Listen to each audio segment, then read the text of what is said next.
Chapter 1, The Knock at Midnight. For 15 years, Harold Jenkins had eaten the same microwaved lasagna at exactly 7:03 p.m. every evening, without fail. He liked routine. It kept his head clear. It kept memories buried. It gave him control in a world that often felt like a cosmic prank. The kitchen clock ticked loudly in the silence of his small ranch house.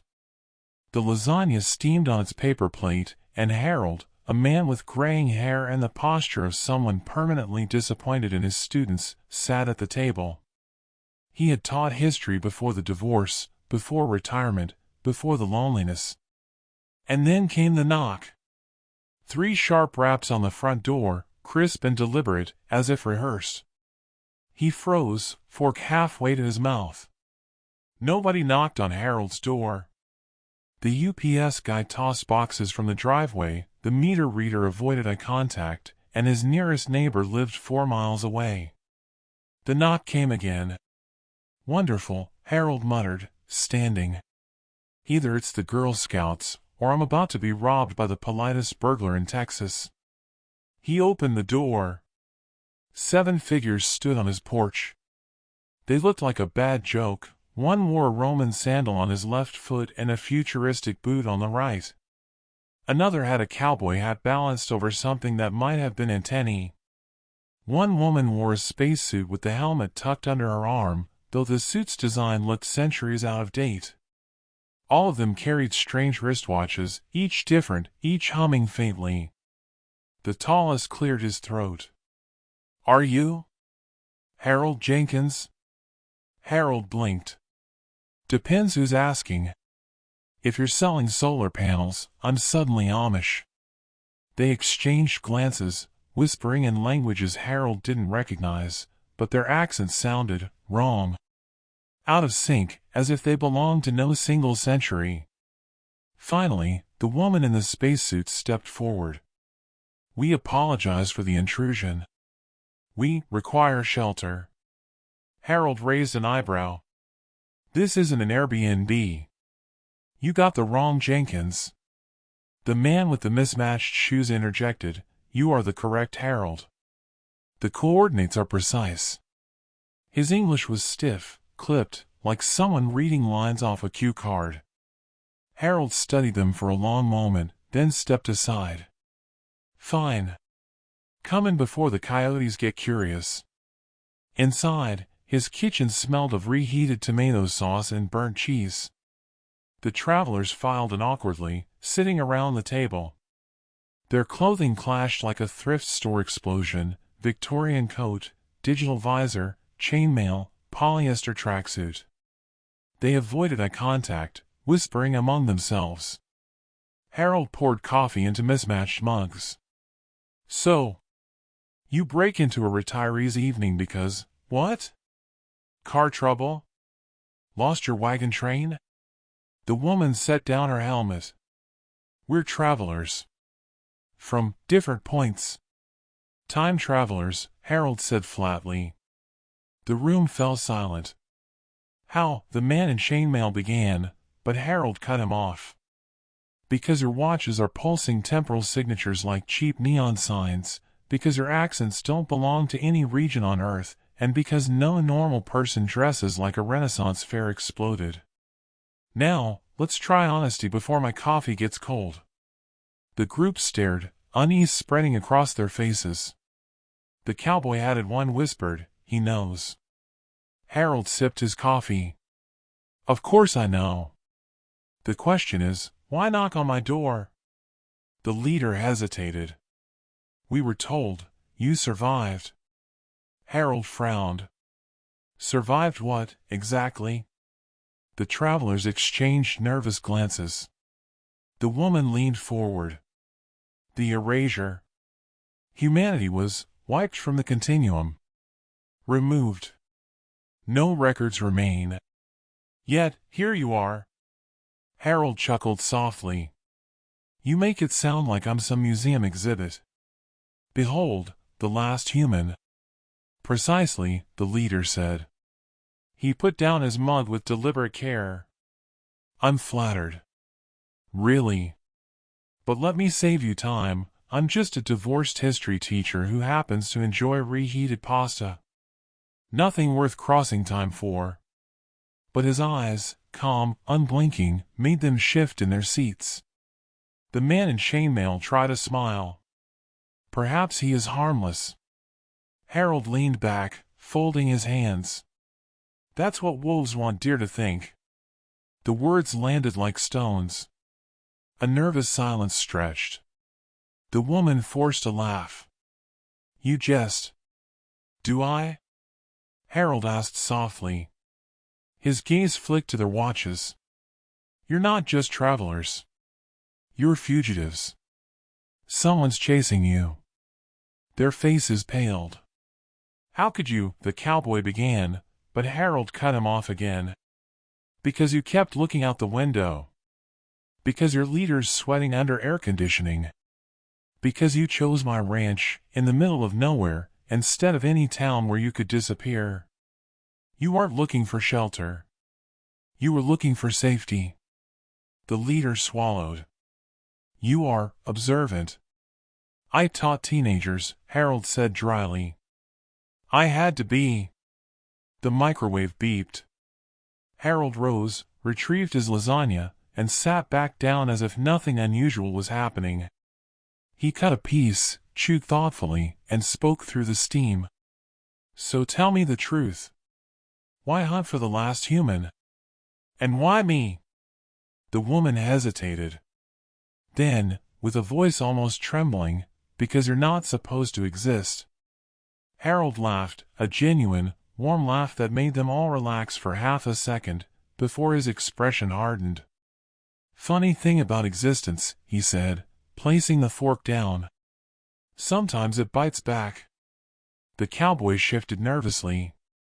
This is dangerous. We should leave. No, the leader said firmly. We've come this far. We need answers. Harold leaned forward, smiling politely. And answers cost. Fortunately, I only charge in conversation. So, he gestured with his fork, convince me I shouldn't throw you back out into the dark. The travelers looked at one another, panic flickering behind their eyes. Then one of them whispered, barely audible. We weren't supposed to find him. He's the trap. The word hung in the air. Trap. Harold's smile never wavered. Now that, he said softly, is the first honest thing you've said all night. Chapter 2, Guests Who Overstay Time. The kitchen smelled of lasagna and nervous sweat. 7 strangers sat stiff around Harold's oak table, their clashing outfits making them look like guests at the worst costume party in history. The word trap still lingered in the air, heavy and sour. Harold tapped his fork against the plate. Well, he said casually, this is awkward. Either I'm the bait on somebody's fishing line, or you lot are terrible at keeping secrets. The leader cleared his throat. You misunderstand. No, Harold interrupted with a thin smile. I don't think I do. The travelers shifted. One of them, tall, gaunt, eyes darting like a rabbit, fidgeted with his strange watch. Harold's gaze locked on it, and the man froze. You're leaking fear all over my floor, Harold said. Try to keep it contained. I just mopped. The line earned a few nervous laughs, brittle and forced. To break the tension, Harold rose and opened the fridge. Anyone want dinner, or is your diet strictly, whatever era you crawled out of? He pulled out a loaf of bread, sliced ham, mustard, and assembled sandwiches with the precision of a drill sergeant. He slid the plate into the center of the table. Eat. Nervous people talk better on full stomachs. The woman in the spacesuit hesitated, then picked up a sandwich. She chewed cautiously, eyes wide. This flavor. I have never. Processed meat and mustard, Harold said. 2 miracles of civilization. Both last longer than most empires. A few others followed her lead, awkwardly nibbling. When the silence had stretched enough, Harold leaned back. Now, why hunt for me? Don't say curiosity. Don't say research. Tell me something useful, or I'll assume you're liars and show you the door. The man with the visor finally spoke, his voice mechanical and sharp. History erased your species. Entire archives burned. Timelines sealed.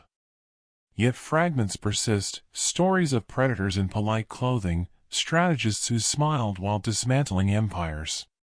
You were not forgotten. You were purged. Harold raised an eyebrow. That's flattering. Makes us sound like Dracula at a PTA meeting. The leader glared at the visor man, but the damage was done. Purged, Harold repeated slowly. He sipped his coffee, letting the word roll around his mouth like smoke. And yet, here I am, sitting in my kitchen, feeding fugitives ham sandwiches. The cowboy-hatted traveler muttered, "This was a mistake." "No," Harold said softly, eyes glittering. "This is the only honest conversation you'll have before the night ends. So keep talking." The woman set her sandwich down. "We came not to harm you. We came to understand. If humanity was destroyed, why do you remain? How did you evade erasure?" Harold chuckled. "You think I'll hand you the answer like a crossword puzzle clue? You're tourists with stolen watches. What makes you think you can handle the truth?" Chainmail shifted uncomfortably. "Then give us a story. Teach us like your students. Perhaps we will understand." For a moment Harold looked at him as if weighing the man's worth. Then, almost lazily, he rose and fetched a piece of chalk from a drawer. He crossed to the blackboard he kept in the living room, a relic of his teaching days, streaked with old equations and doodles from bored afternoons. He drew a simple grid. "War," he said, "is chess. People like to complicate it, but it's pattern and patience. You sacrifice pieces to control the board. You lure, you feign weakness, and then, when the opponent thinks you're cornered, you strike." His hand moved quickly, arrows and circles blooming across the grid. The travelers leaned forward to spite themselves. Harold turned, chalk dust clinging to his fingers. "That's how you defeat an empire 3 times your size. You don't shout, you don't posture. You smile. You teach history. You live quietly until the day you don't." No one spoke. Finally the gaunt traveler whispered, "That's not theory. That's a tactic." Harold cleaned his hands with a dish towel. "Of course it is. You asked for a story." The leader's jaw tightened. "You are dangerous." Harold gave him a thin smile. "I grate on a curve." Outside, a coyote howled. Several travelers startled, glancing toward the window. Harold noticed. "Still worried about being followed?" he asked. No answer. Just silence, thick and brittle.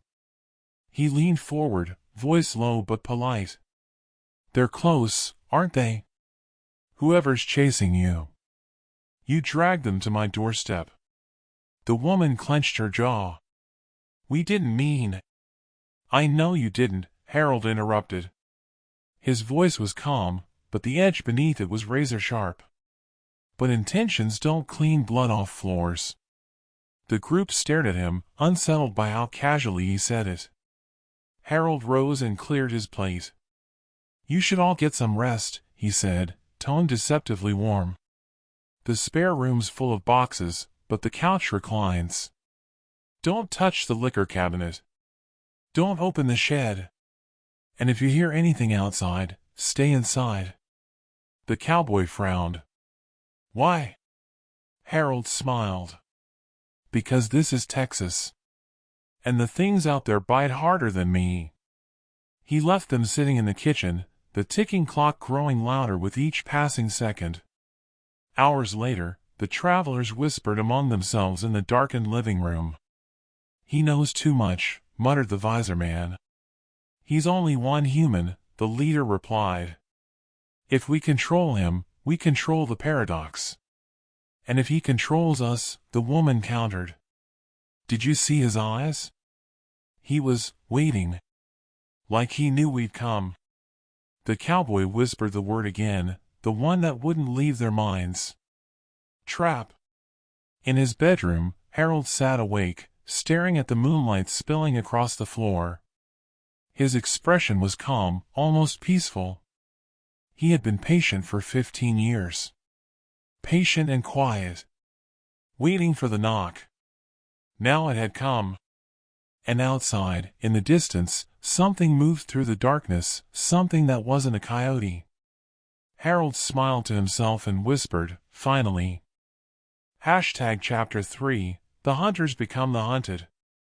The first sound was a low hum, like bees caught in glass. Then came the crunch of dirt under heavy feet. The travelers stirred from uneasy sleep, eyes darting toward the windows. The hum grew louder, mechanical, steady, wrong. Harold was already awake, seated in the kitchen with a cup of coffee. He didn't bother looking up when the woman whispered, "They've found us." "Of course they have," Harold said. He stirred his coffee lazily. "You dragged them here. Didn't I warn you?" The leader rose sharply. "We must flee. They'll destroy this place." Harold finally met his gaze, calm as a pond. "Run if you want. But out there, you'll last 5 minutes. In here, you might get a show." The leader bristled. "A show?" Harold set down the cup. "Yes. Watch how a supposedly extinct species deals with uninvited guests." The hum became a roar. Lights swept across the yard, cold beams slicing through the dark. The travelers crowded near the door, panic tightening their voices. Through the window, Harold saw them, insectoid soldiers with armored carapaces, reptilian commanders in sleek uniforms, and hovering drones that pulsed with sickly blue light. A full strike team. The cowboy-hatted traveler muttered, "They sent hunters." "No," Harold corrected softly, "they sent prey." He stood, stretched his back, and moved toward the closet. From behind a row of old coats, he pulled a battered wooden crate. He opened it with care, revealing tools that looked ordinary but gleamed with quiet menace, modified farm equipment, jury-rigged electronics, a baseball bat wrapped in steel wire. The travelers stared. "You live like a farmer," the visor man said slowly. "But this is an arsenal." Harold shrugged. "A farmer fights pests. Scale's just a matter of perspective." The strike team advanced across the yard, their leader raising a device that pulsed against the house like sonar. Harold opened the front door and stepped outside, hands empty, posture relaxed. "Evening, gentlemen," he called. His voice carried with uncanny calm. "Beautiful night for trespassing." The reptilian commander sneered. "Harold Jenkins. Designation, human.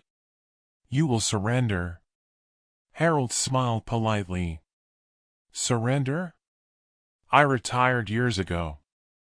My paperwork's a mess." The commander raised a clawed hand. Soldiers leveled their weapons. Harold's voice stayed cheerful. "Before we start the unpleasantness, I should warn you, I only have 7 chairs inside. Someone will need to sit on the floor. Preferably after I put you there." The soldiers hissed, confused by the tone, half joke, half threat. The commander snarled an order. That was the mistake. Harold moved faster than anyone expected. With a flick of his wrist, he hurled a small device onto the ground. It snapped open, releasing a burst of white light and piercing sound. The soldiers reeled, disoriented. From the porch, Harold swung the wired baseball bat into the nearest drone. Sparks flew, the machine crashed, and smoke filled the air. "Batter up," Harold muttered. The yard erupted. Insectoid troops charged, but Harold used their size against them, ducking low, hooking a garden hose around one's limbs, and yanking until the creature collapsed. He snapped the nozzle, releasing a jet of compressed air that sent another stumbling backward into its allies. The travelers inside watched in stunned silence. The woman whispered, "He's playing with them." Two soldiers flanked Harold. He kicked the porch step loose. It had been weakened deliberately years ago, and the wood collapsed beneath their weight, dropping them into a concealed pit lined with sharpened scrap metal. Their shrieks echoed. Harold dusted his hands. Home maintenance pays off. The reptilian commander shouted, ordering heavy fire. Plasma bolts streaked through the night, tearing into the house's siding. Harold ducked behind the porch railing, calm as ever. He reached into the crate, pulled out what looked like an old lawnmower blade bolted to a handle. He spun it once, then stepped forward into the storm of fire. With surgical precision, he deflected shots, the blade sparking as it met energy. He closed the distance, slammed it into an insectoid's chest, and twisted. The creature dropped, lifeless. The commander's confidence faltered. "This is impossible." Harold's smile never wavered. "No. This is human." The fight turned brutal. Drones dove, Harold smashed the midair with brutal swings. Insectoids lunged, he redirected their strikes, letting them impale each other. He fought with the creativity of someone who had studied not just combat, but the psychology of every opponent. And through it all, he kept talking. "You think extinction means weakness," he said as he drove a tool through a soldier's armor. "But survival favors patience." Another fell. Harold barely glanced at the body. "You erased the records," he continued, voice steady. "You thought we'd vanish quietly. But humanity's gift, our curse, maybe, is that we never stop preparing." By the time silence returned, the yard was littered with wreckage and bodies. Smoke curled into the night sky. Only the reptilian commander remained, wounded but standing.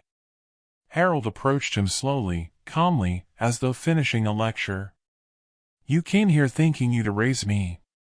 Instead, you've proven the opposite." The commander hissed weakly, "You cannot win. The galaxy will unite against you." Harold tilted his head. "Funny thing about the galaxy. It underestimates us every time."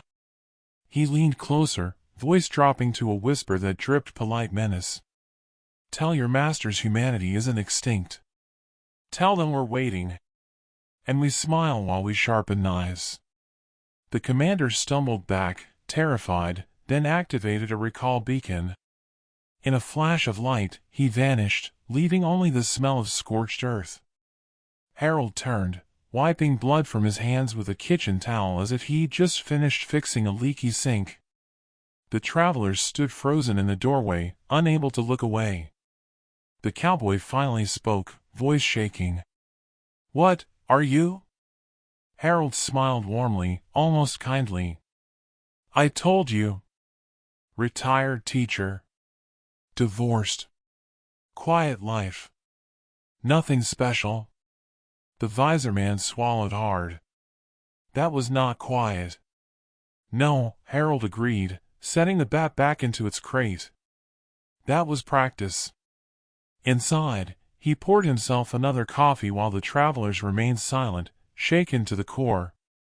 After a long pause, Harold looked at them, eyes glinting with something far older and colder than simple humanity. "They'll come back," he said softly. "Stronger.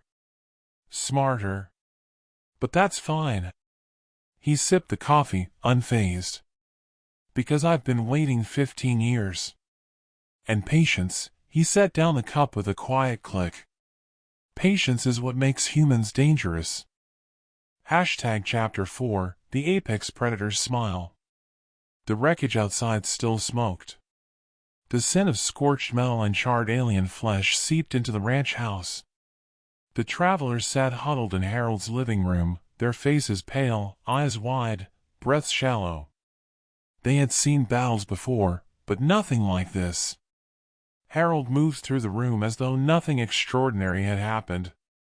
He picked up fallen chess pieces from a small side table, reset the board, and sat down. He adjusted his glasses, looking every bit the retired teacher grading essays. Finally, the leader found his voice. "You destroyed a strike team, alone. Do you understand what this means?" "Yes," Harold said calmly, sliding a pawn forward. "It means I'll need to patch the porch again." The visorman's voice cracked. "Don't joke. They'll send more. Thousands." Harold's gaze lifted, cold and deliberate. "Good.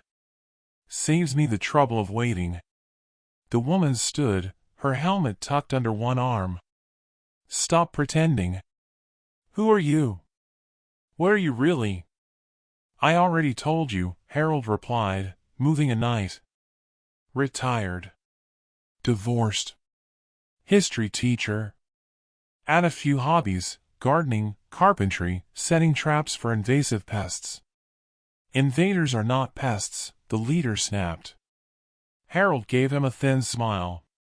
"Depends on the yard." Silence stretched, broken only by the ticking of the old wall clock. Finally, the cowboy spoke, voice trembling. "The record said your kind was gone. Deleted. Every archive purged. Civilizations celebrated your absence. We were told you were too dangerous to exist." Harold's expression didn't change, but his eyes glittered. "Dangerous? No.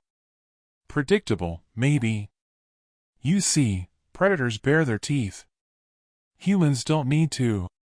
We smile. We shake hands. And while you're busy underestimating us, we're setting the table." The chainmail traveler whispered, "Table, or trap?" Harold leaned back, steepling his fingers. "Both." The woman pressed. "So it's true, you are the last human?" Harold chuckled, low and genuine. "No. That's the lie you were fed. Clever, wasn't it? Tell the galaxy humans are gone, so they stop watching. Give us time to vanish into the wallpaper. Time to prepare." The leader's face drained of color. "Prepare for what?" Harold's smile sharpened. "For this moment." He rose and walked to the bookshelf. Between dusty history volumes, he pulled out a small device no bigger than a TV remote. Its surface shimmered faintly, humming like a heartbeat. "What is that?" the visorman asked. Harold turned it over in his hands, casual as if handling a remote control. "A beacon. Buried signal. 15 years ago, I was planted here, waiting. My job wasn't survival. It was timing." He set it on the table. "And tonight, thanks to your pursuers, the clock runs out." He pressed a button. The house trembled as something deep underground roared to life. The travelers staggered, clutching the walls. Through the window, the night sky lit with streaks of light, signals racing outward, farther than their eyes could follow. The cowboy gasped. You summoned them." Harold nodded. "Humanity never died. We went dark. Disguised ourselves. Hid in colonies, slums, even in alien courts. We watched. We learned. And when the time was right," he gestured toward the beacon, "we'd remind the galaxy why they tried to erase us." The leader stepped back, horror dawning. "You've doomed us all. War will consume every system." Harold tilted his head. "War was inevitable. The difference is now the galaxy remembers who they're fighting." The woman's voice was tight. "And us? What happens to us?" Harold's eyes softened, just slightly. "You knocked on my door. That buys you a choice." He moved the queen on the chessboard, capturing a rook with a click. "You can stand aside. Or you can stand with us. But fight against us, His smile was polite, almost gentle. And you'll wish erasure had been real. The chainmail traveler stared at him. You're not just one man. You're an army. Harold corrected him. No. I'm a reminder. The army's already moving. Outside, the sky shimmered again, this time with faint glows like embers scattered across the horizon. Hidden ships uncloaking, long dormant engines awakening, signals answering the call. The visor man pressed against the window, trembling. They were here all along. Harold joined him, coffee cup in hand. Blending in. Waiting tables, sweeping streets, teaching history. You don't notice the wolf in the flock until it bares its teeth. The leader's voice was strained. You're unleashing chaos. Millions will die. Harold's gaze stayed fixed on the horizon. Billions already have. Humanity just learned to count differently. He turned back, placing the cup on the chessboard with a soft clink. You call it chaos. I call it balance. For a long time, no one spoke. Then the woman whispered, almost to herself, You've been patient. Harold gave her a faint smile. Patience is our sharpest weapon. You can build empires in centuries, but humans will wait millennia just to flip the board. The cowboys swallowed hard. What happens now? Harold slid the final chess piece into place. Now? Dinner was nice. But it's time to discuss the terms of surrender. The beacon pulsed, brighter this time, shaking the walls. Outside, the hum of hidden fleets filled the night. The travelers looked at one another, fear and awe tangled in their eyes. They had come searching for a relic. Instead, they'd stumbled into a resurrection. Harold Jenkins sat calmly in his ranch house, the smile of a predator hidden behind civility, while the galaxy stirred awake to a nightmare it thought it had buried. And he looked almost bored as he whispered, Class is back in session.